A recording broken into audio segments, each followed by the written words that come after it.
So, we are on law of equity. So, we were reading the general principles of equity. The sixth point is, where equities are equal, the first in time shall prevail. In the absence of a legal estate in the matter and the contest is among the equitable estate only, the rule is that the person whose equity attached to the property first will be entitled to priority over other or others. Example, if A enters into a contract for the sale of his house with B and then with C, the interest of B and C both being equitable, B will have priority over C because his equity attached to the property first.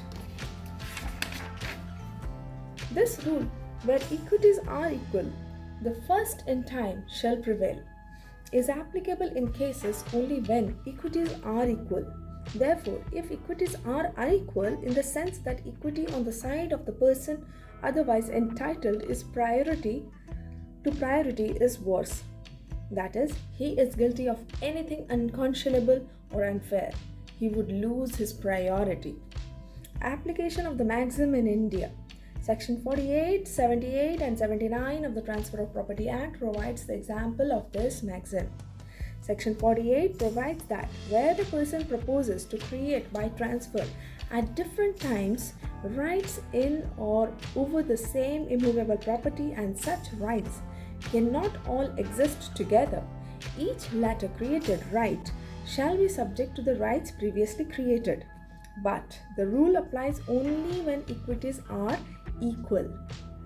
Section 78 provides that where through the fraud, misrepresentation, gross neglect of a prior mortgagee, another person has been induced to advance money on the security of the mortgaged property, the prior mortgagee shall be postponed to the subsequent mortgagee.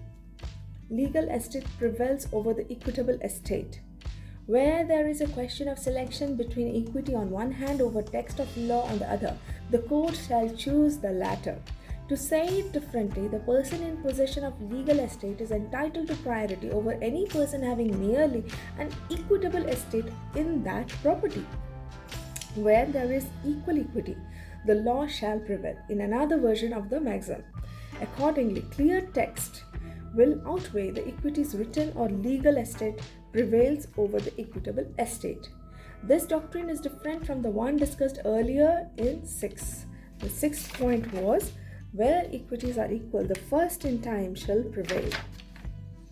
In the sense, this doctrine is different from the one discussed earlier in section 6 in the sense that whereas in the previous one, the controversy is with regard to equitable rights only and the question is of time, whereas in the present doctrine, the controversy is between legal and equitable provisions. Applicability of the maxim in India. The doctrine of election, marshalling and set-off of Indian law are based on this maxim. The principle of maxim has been incorporated in section 40 and 78 of the Transfer of Property Act 1882.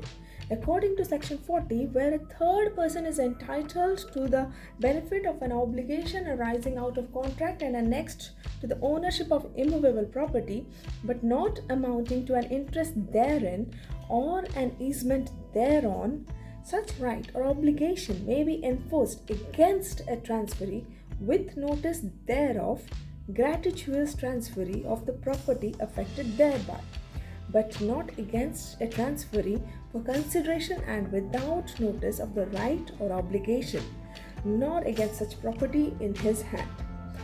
This provision in a case of prior equitable and subsequent equitable estate. I'll read again. Applicability of the maxim in India. The doctrine of election, marshalling and set-off of Indian law are based on this maxim.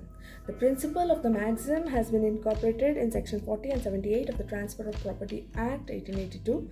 According to section 40, where a person is entitled to the benefit of an obligation arising out of contract and annexed to the ownership of immovable property, but not amounting to an interest therein or an easement thereon, such right or obligation may be enforced against a transferee with notice thereof gratuitous transferee of the property affected thereby, but not against a transferee for consideration and without notice of the right or obligation, nor against such property in his hand.